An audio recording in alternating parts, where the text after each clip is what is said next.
Mm. Mm. Mm.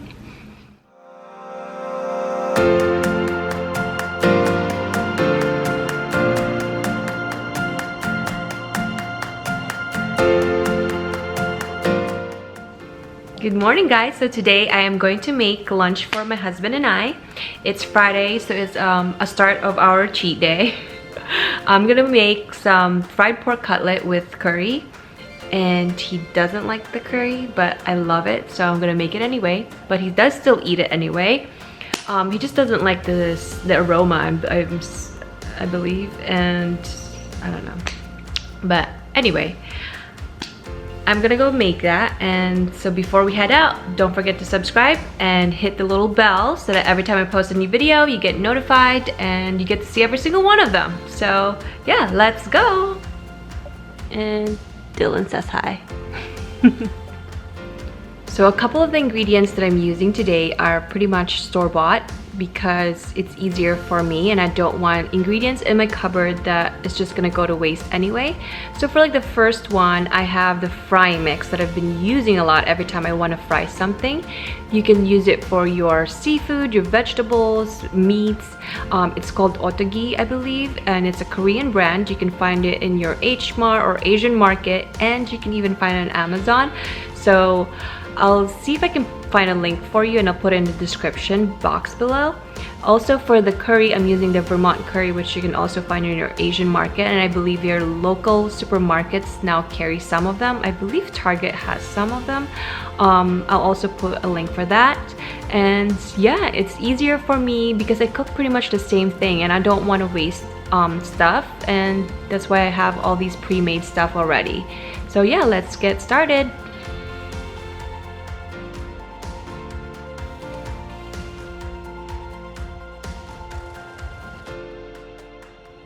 First ingredient would be the carrot. This is going to be half a carrot, and I just diced them in these little pieces. Next ingredient will be the potatoes. So I just peeled and I just used half of it, and I cubed them in these little shapes. And our third ingredient will be sweet potatoes. So I like a little bit of sweetness in our curry, so I just used this. And by the way, guys, I put them in water along with the potatoes just so that they don't turn black before you cook them. So this one, I just used half of the sweet potato. I peeled it and I diced it or cubed it the same as the potatoes. For the aromatics, you are gonna need about 1/4 of the onion chopped, 2 cloves of garlic chopped, and this is gonna be for the garnish. This is the 2 stalks of spring onions. For dry ingredients, you're gonna need a cup of the frying mix, and if you don't have frying mix, you can use your flour and egg and then go to breadcrumbs, or you can just buy this in your local H Mart or Asian market. And we're gonna need half a cup of the panko breadcrumbs. And for the curry, I am using this Ottogi, the Vermont curry, and this is the spicy one, I believe, but it's not that spicy for us. I used 2 cubes of this, and I seasoned the pork with the garlic salt. But if you don't have garlic salt, you're more than welcome to use salt, pepper, and garlic powder if you have that.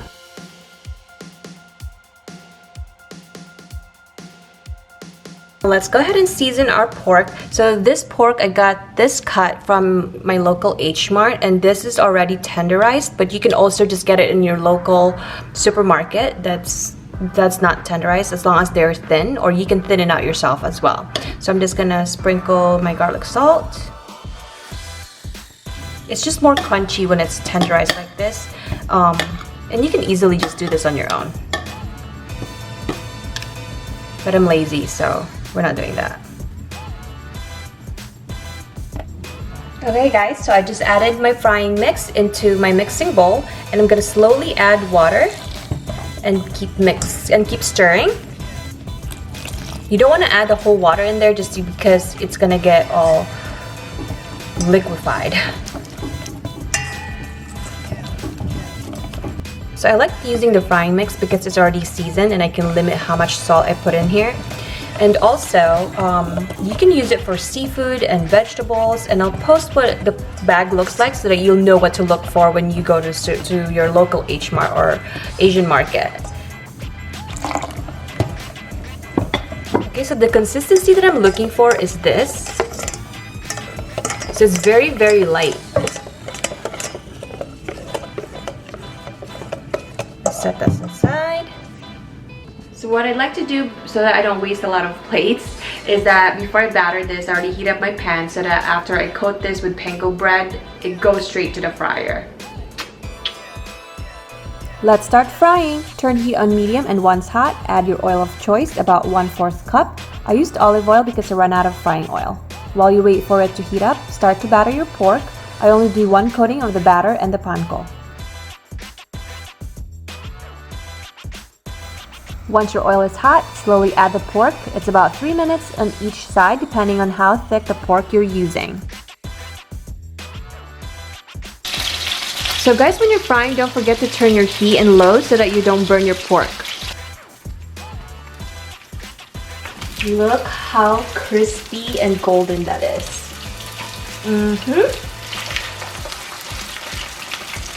So this one, I tried to do it double just to try it, and let's see how this goes. It looks like a mess, but let's see how that goes.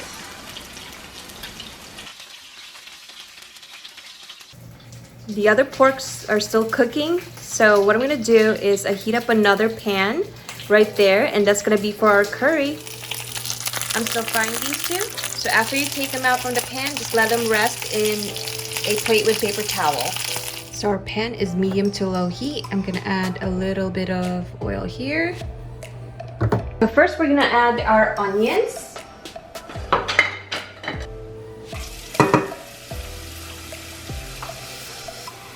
And then our garlic. And then our sweet potatoes. And then our potatoes.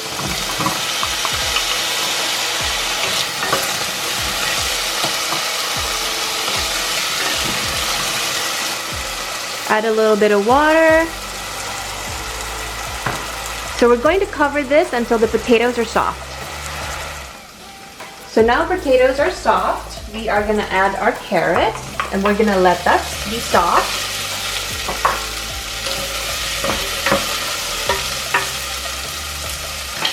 We are also gonna add our curry.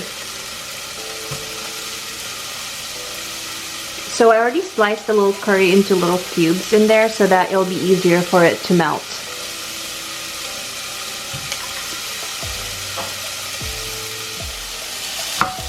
And you're just gonna break it apart. And we're gonna add about 1/2 cup of water. And we're gonna let it simmer. Okay, let's check on our curry.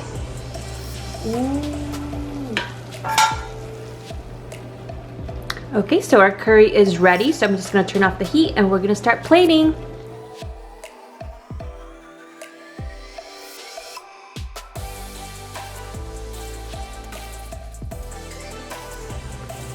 So we have our rice here, and I'm just going to pour over the curry on the side.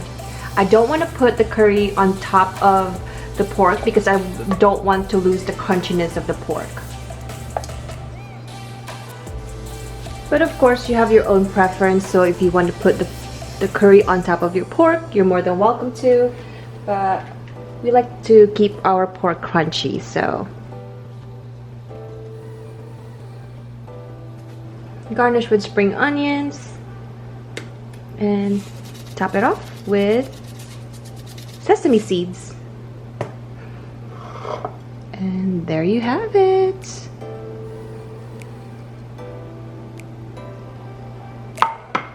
And now for the taste test. Are we ready to try this?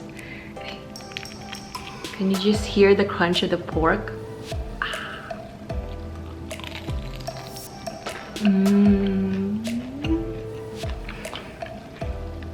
Usually just like, we're dippers, we don't like to mix our food, so we just dip it in our curry.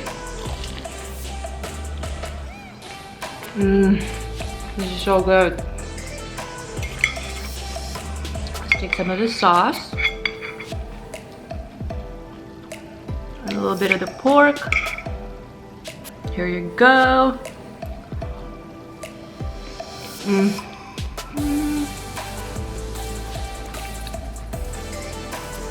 I don't know why my husband doesn't like curry. This is so good. Well, anyway, he'll still eat this. So typically, you can add red bell peppers on this one as well, but I don't have it. So, and also, normally you don't really put the sweet potatoes, but I like a little bit of sweetness and spicy to my food, so that's why I add them. It's so good. I wish you guys could try this right now. Well, I'm gonna keep eating this, and I'm gonna call my husband because the lunch is ready. So, if you guys love this video, please don't forget to hit subscribe and don't forget to hit that bell button so that every time I post this kind of videos, you'll get notified. And yeah, I'll really appreciate it, and I'll see you next video. Thanks for watching. Bye!